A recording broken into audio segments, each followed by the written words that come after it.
শিক্ষার্থী যারা আছো তোমাদের দ্রুতই হয়তো বা কোনো একটা পরীক্ষার আয়োজন হতে পারে, তোমাদের ক্লাসের উপস্থিতি কিন্তু একেবারেই নেই। হয়তো বা হাতে গুনে 2জন কিংবা 3জন তোমরা ক্লাস করছো, কিন্তু এমন হতে পারে যে তোমরা ক্লাস করছো কিন্তু রোল দিচ্ছ না। এই কারণে তো আমরা বুঝতে পারছি না যে আসলে কারা কারা ক্লাসগুলো অ্যাটেন্ড করছো। তো শিক্ষার্থী তোমাদের কাছে এটা আমাদের নির্দেশ থাকছে যে তোমরা যারা ক্লাস করছো অবশ্যই ক্লাসের রোলটা তোমরা আমাদেরকে জানিয়ে যাবে, এবং আমরা পরবর্তী ক্লাসে কিন্তু সেই রোলগুলো ডেকে আমরা তোমাদের উপস্থিতি নিশ্চিত করবো।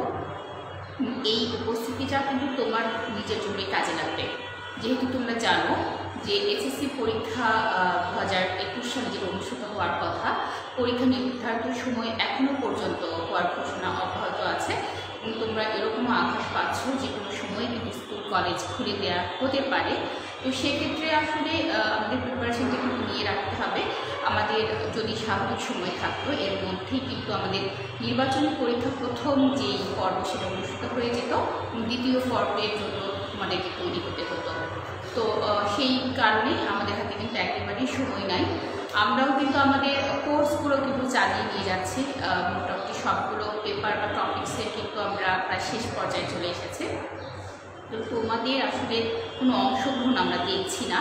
তোমরা যখনই দেখবে ক্লাসগুলো তোমরা তখনই কিন্তু নিজেদের রোলটা দিয়ে যেও, মানে আমরা বুঝতে পারবো যে তোমরা ক্লাসগুলো করেছো। তারপরেও আমরা আসলে তোমাদের জন্য সবসময় আছি, আমরা কলেজে আছি, কলেজ থেকে লাইভ ক্লাস আমরা চালাচ্ছি। যদি তোমাদের মনে হয় যে না আমাদের এই টপিকসটা বুঝতে সমস্যা হচ্ছে, সেখানে স্বাস্থ্যবিধি মেনে তোমরা চেষ্টা করবো শিক্ষকদের সাথে যোগাযোগ করার জন্য। আমরা যথাসাধ্য চেষ্টা করবো তোমাদের সেই সমস্যাগুলো সমাধান করার। তো শিক্ষার্থীরা, আমাদের আজকে যে আলোচনা বিষয়, আমরা এই রাতে প্রেষণা আলোচনা করেছিলাম। তোমরা জানো যে প্রেষণা মানব মনের সাথে সম্পর্কিত, এবং মানুষকে পরিচালনা করাই হচ্ছে ব্যবস্থাপকীয় কাজগুলোর মধ্যে সবচেয়ে গুরুত্বপূর্ণ এবং কঠিনতম কাজ। এই কাজটা যদি কোনো ব্যবস্থাপক খুব সহজে সম্পাদন করতে পারে, তখন কিন্তু তার জন্য প্রতিষ্ঠানকে নেতৃত্ব দেওয়া, প্রতিষ্ঠানকে সামনে এগিয়ে নিয়ে যাওয়া সবই কিন্তু খুব সহজ হয়ে আসে। এই মানব সম্পদকে যদি প্রতিষ্ঠান ঠিক মতো নিজেদের মতন করে যদি পরিচালনা না করতে পারে, কিংবা শ্রমিকদের যে অভাব অনুযোগ আছে এগুলো যদি না পূরণ করে, সেক্ষেত্রে কী হবে, প্রতিষ্ঠান তার যে লক্ষ্য উদ্দেশ্য আছে তা অর্জন করতে সক্ষম হবে না, কিংবা এই লক্ষ্য বা উদ্দেশ্য অর্জন করতে অনেক সময় লেগে যাবে।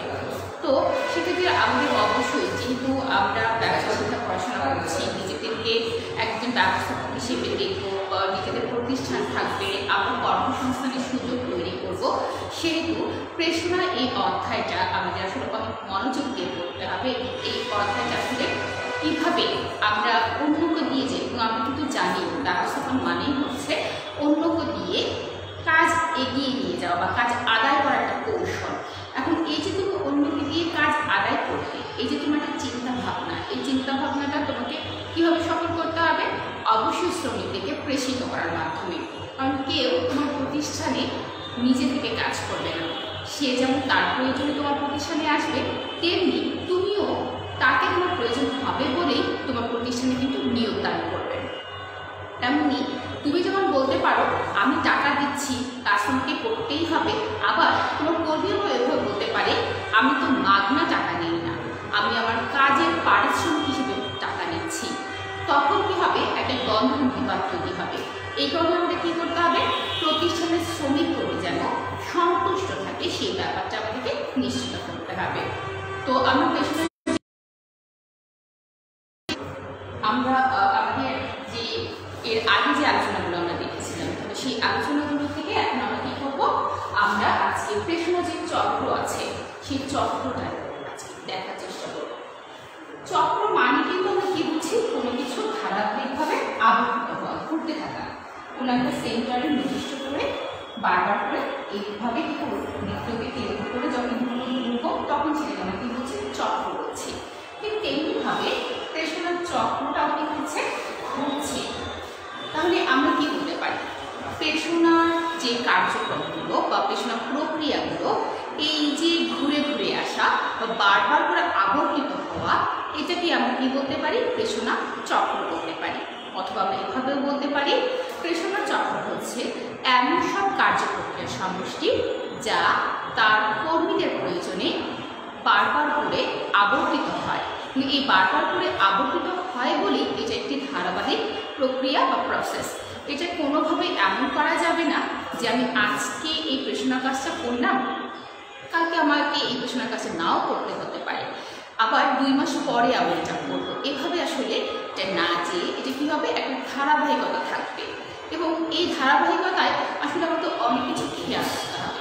যেমন শ্রমিক কর্মী কী চাইছে এটা আমাকে যেমন খেয়াল রাখতে হবে, আবার চাওয়া মাত্রই সব কিছু দেওয়ার সামর্থ্য প্রতিষ্ঠানের নেই এটাও মাথায় রাখতে হবে। আবার সামর্থ্য থাকলে শ্রমিক কর্মীদের চাওয়া অনুযায়ী সব কিছু দেওয়া যাবে না, এই বিষয়টাও ব্যবস্থাপককে মাথায় রাখতে হবে।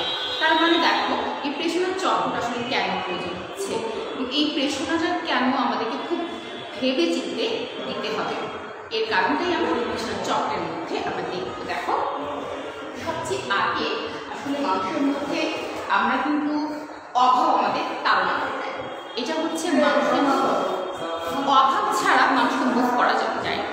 ধরো তুমি সকালবেলা ঘুম থেকে উঠে আমাদের প্রত্যেকের কি হচ্ছে, আমাদের প্রাকৃতিক কাজগুলো কিন্তু কি করতে হয়, শেষ করতে হয় বা একটা আমাদের প্রয়োজন অনুভব হয়।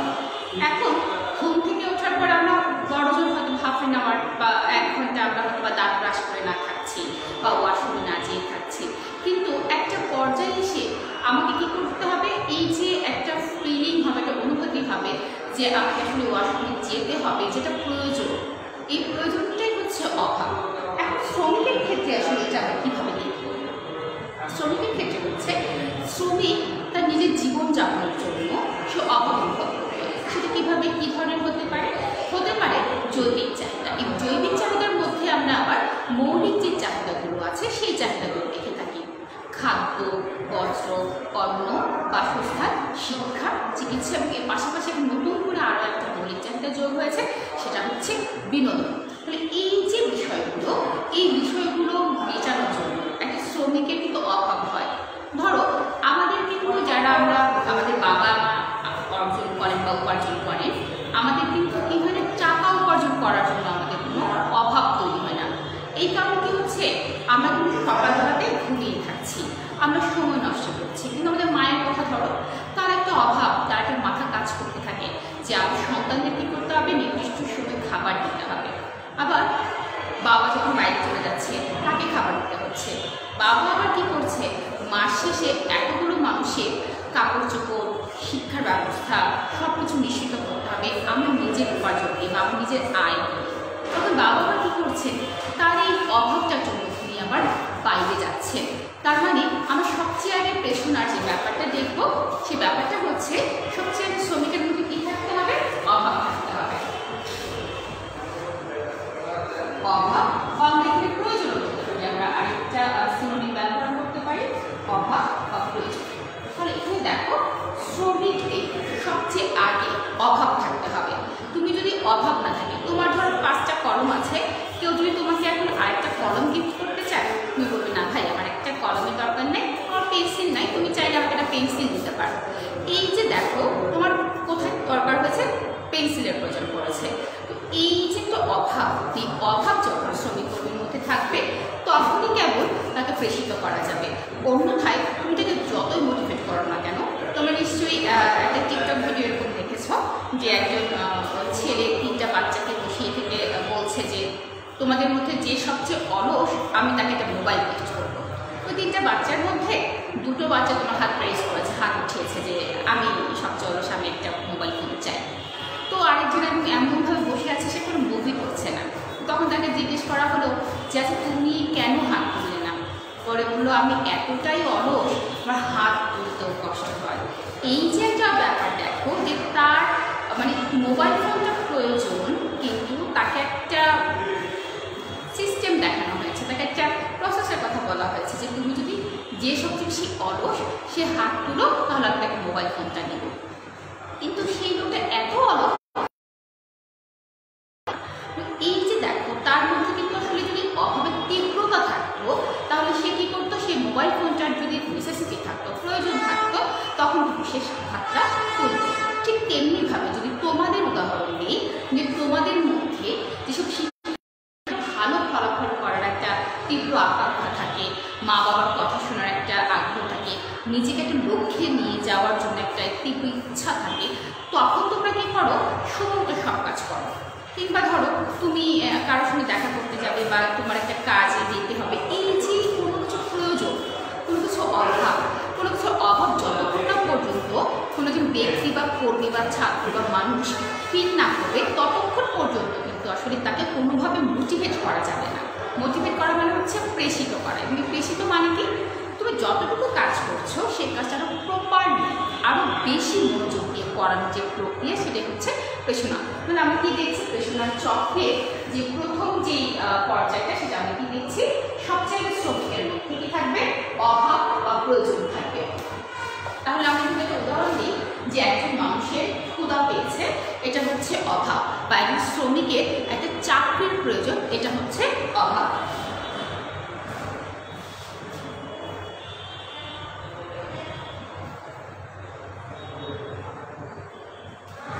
তাহলে এখানে দেখো আমরা এরপরে যা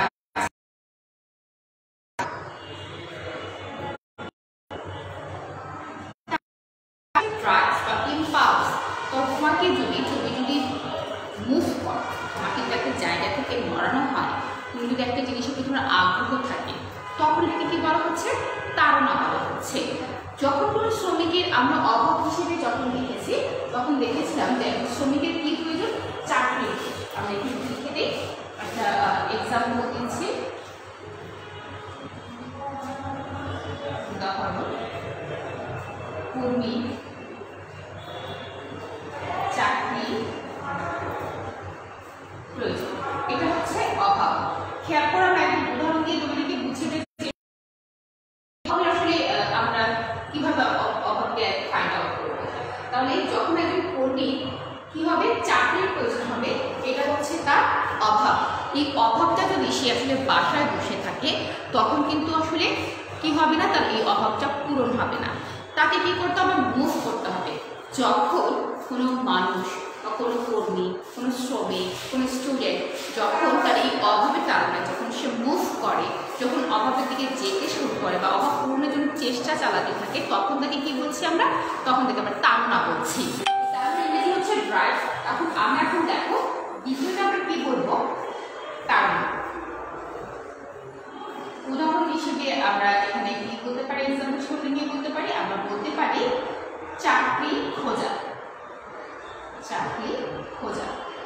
ঠিক তেমনিভাবে তোমার যদি একটা অভাব থেকে ভালো রেজাল্ট চেয়ে, তুমি কি করবে, প্রথমে তোমার অভাবটা নির্দিষ্ট করবে। এবং এই রেজাল্ট তোমাকে ভালো করতে হলে, তোমাকে যদি তোমার মা বাবা বলেন যে তুমি যদি খুব ভালো একটা রেজাল্ট করো, তাহলে তোমাকে কিন্তু একটা সাইকেল কিনে দেবে, তখন তুমি কি করবে, এই সাইকেলের একটা অভাব, এই অভাব পূরণের জন্য তুমি ভালো করে কি করবে, পড়াশোনা করবে। তোমাকে কিন্তু এখানে কি করা হলো, মোটিভেট করা হলো, তোমাকে এখানে প্রেষিত করা গেল, তোমাকে এখানে উদ্দীপ্ত করা গেল, তোমাকে এখানে উৎসাহ দেওয়া গেল। তখন দেখো যখন আমাদের তাড়নার জায়গায় আমরা আসছি, আমাদের কি করতে হচ্ছে, মানে নড়তে হচ্ছে, এক জায়গা থেকে আগে যেতে হচ্ছে। এই যে অভাব পূরণের জন্য আমরা মুভ করছি, জায়গা পরিবর্তন করছি, ইচ্ছাটাকে আমরা একটু সামনের দিকে নিয়ে যাচ্ছি, এটাই হচ্ছে কি তাড়না। এই তাড়নাকে আমরা কি বলছি, আমরা চাকরি খোঁজাকে, কোনো একজন কর্মী চাকরির প্রয়োজন হলো, আমরা তাকে আবার কি করছি, চাকরি যখন খুঁজবে সে, তখন আমরা তাকে কি করবো, তাড়না করবো। এরপরে দেখো লক্ষ্যাভিমুখী আচরণ।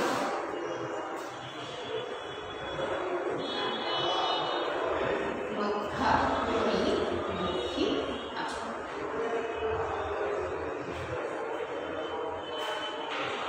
এটার এক্সাম্পল বা উদাহরণ যদি আমরা বলি, কি হবে, বিভিন্ন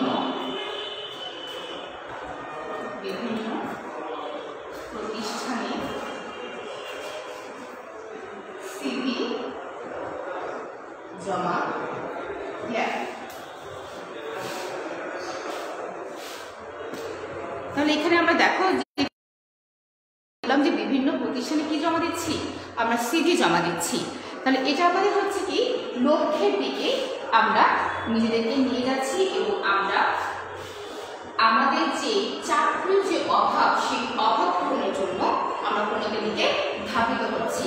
তাহলে কি আমরা কি বলছি যে বিভিন্ন প্রতিষ্ঠানে যে আমরা যাচ্ছি এটা আমাদের কি হবে, এটা হচ্ছে আমাদের লক্ষ্যাভিমুখী আচরণ। এরপরে হচ্ছে উদ্দীপক প্রাপ্তি।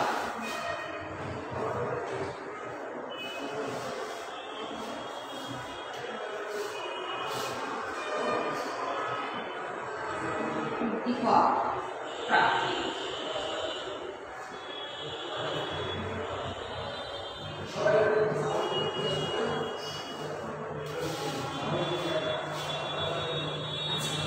এই যে আমরা উদ্দীপক প্রাপ্তি নিয়ে বলছি, ক্ষেত্রে যেটা প্রভাব বিস্তার করে, প্রেষণার ক্ষেত্রে প্রভাব বিস্তার করে এবং প্রেষণের ক্ষেত্রে প্রভাব বিস্তার করে মানে হচ্ছে যে তুমি আসলে যে উপাদানটাকে প্রভাবিত হবে, যে উপাদানটা বা যে উদ্দীপকটা পেলে তোমার ভেতরে অভাবটা মিটবে, এই ধরনের যে উপাদান সেটাকে আমরা কি বলছি, উদ্দীপক প্রাপ্তি বলছি। এই উদ্দীপকটা প্রাপ্তি যখন তুমি দেখলে যে বিভিন্ন প্রতিষ্ঠানে সিভি জমা দিচ্ছ, তোমাকে সেখান থেকে কি করা হলো, তোমাকে ইন্টারভিউ জন্য ডাকা হলো, তোমাকে ইন্টারভিউ এর জন্য ডাকা। তুমি এখন মোটামুটি নিশ্চিত হতে পারো যে তোমার একটা চাকরি হবে, তোমার যে যোগ্যতা আছে সেই যোগ্যতা অনুযায়ী তোমাকে কি করেছে, তোমাকে কোনো একটা প্রতিষ্ঠান তোমাকে ডেকে নেওয়ার চেষ্টা করছে। এটা হচ্ছে কি উদ্দীপক প্রাপ্তি। এবং 5 নাম্বার যেটা এসে আমরা এখানে দিয়েছি সন্তুষ্টি অর্জন। সন্তুষ্টি অর্জন, এখানে যদি আমরা উদাহরণ বলি, চাকরি প্রাপ্তি। তাহলে এখানে এসে আমাদের যে অভাব, দেখো আমাদের একটা অভাব ছিল কি, আমাদের একটা অভাব ছিল চাকরির প্রয়োজন, সন্তুষ্টি অর্জন করেছি যখন আমরা চাকরিটা পেয়ে গিয়েছি। কিন্তু আসলে এর মাধ্যমে কিন্তু আমাদের প্রেষণার চক্র আসলে শেষ হয়ে যাওয়ার কথা ছিল। যে আমাদেরকে চাকরি দরকার ছিল, আমরা তারপরে কারণে আমরা চাকরি খুঁজেছি, লক্ষ্যাভিমুখী প্রতিষ্ঠানে সিভি জমা দিয়েছি, তারপর আমরা কি করেছি, ইন্টারভিউর জন্য আমাদেরকে ডাকা হয়েছে এবং আমরা চাকরিটা পাওয়ার মাধ্যমে আমরা সন্তুষ্টি অর্জন করেছি। কিন্তু বিষয়টা কিন্তু আসলে এখানে থেমে থাকবে না, এভাবে থেমে না থেকে নতুন করে তার আবার অভাব তৈরি হবে। কি অভাব তৈরি হবে, তার অভাব তৈরি হবে বেতন বৃদ্ধি। তার বেতন বৃদ্ধির জন্য সে কি করবে, মন দিয়ে কাজ করবে, মন দিয়ে কাজ করবে। বা এখানে কিন্তু আমরা পদোন্নতি করতে পারি, পদোন্নতি। আমরা দেখো লক্ষ্যাভিমুখী যে আচরণ, সেখানে আমরা কি করব,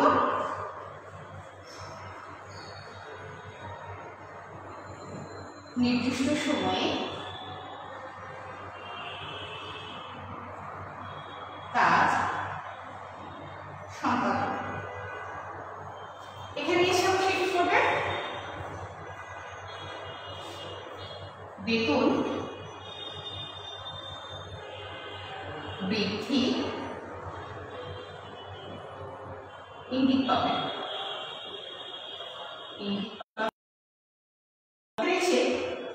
বেতন বৃদ্ধি হলে সেটি হবে সংস্থান। কিন্তু এরপর যে সে আবার কি হতে পারে, তার আবার প্রমোশনের জন্য তার আবার অপকরণ হতে পারে, সে আবার মন দিয়ে কাজ করবে। এই যে বারবার করে পেছনটা কি করছে, ঘুরছে, মানুষের অভাব ঘুরছে।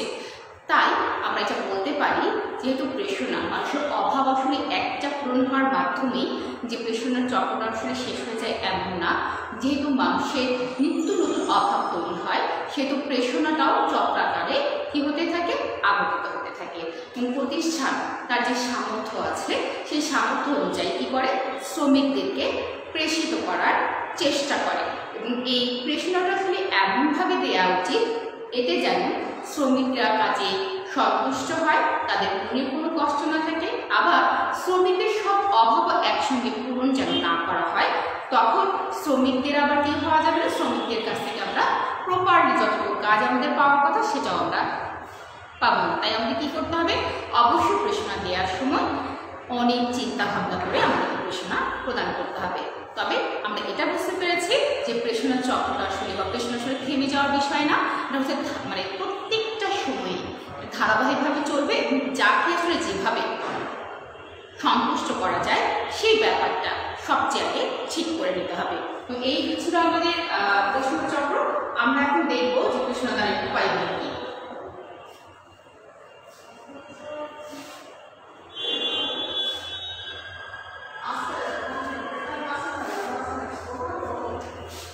কৃষ্ণা আচ্ছা কৃষ্ণা দানের উপায় সাধারণত দুটি উপায় প্রশ্ন করা হয়। একটি হচ্ছে ইতিবাচক প্রশ্ন, আর একটি হচ্ছে নেতিবাচক প্রশ্ন। নেতিবাচক প্রশ্ন, ইতিবাচক প্রশ্নকে আমরা আবার আমাদের আলোচনা করতে পারি। একটা হচ্ছে আর্থিক প্রশ্ন, অন্যটি হচ্ছে অনার্থিক প্রশ্ন।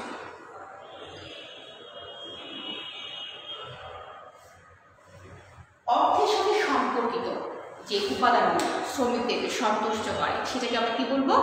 আর্থিক প্রশ্ন। আমাদের খুব ভালো করে কনসেপ্টটা ক্লিয়ার রাখতে হবে। এই অর্থনৈতিক যে প্রশ্ন বা অর্থের মাধ্যমে যে প্রশ্ন দেওয়া হয় তাকে বলা হচ্ছে আর্থিক প্রশ্ন। আর অর্থ ছাড়া বিভিন্ন ধরনের কার্য পরিবেশ, উত্তম ব্যবহার, ভালো ব্যবহার, প্রশংসা এসবের মাধ্যমে যে প্রশ্ন দেওয়া হয় সেটা হচ্ছে অনার্থিক। আমরা এভাবে একটু দেখি কয়েকটা প্রশ্ন। বোনাস,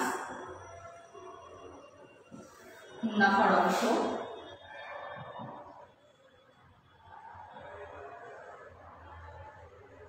চিকিৎসা ভাতা,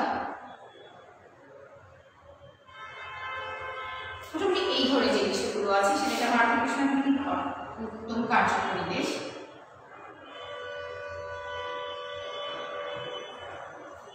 এখানে পদোন্নতি বসবে, ভালো ব্যবহার,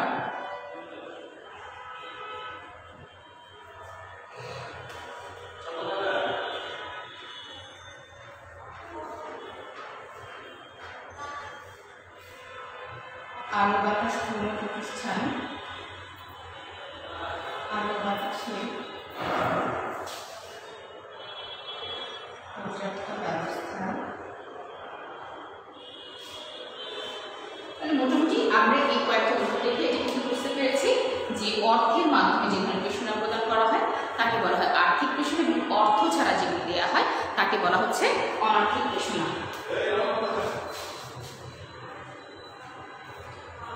তো আমাদের এই ছিল আজকের আলোচনার যে বিষয়বস্তুগুলো। আমরা আগামী দিন আমাদের হোমওয়ার্ক থাকবে। আমাদের জন্য আগামী দিন হোমওয়ার্ক থাকছে মাসলোর চাহিদা সোপান তত্ত্ব ও হার্টসবার্গের দুই উপাদান।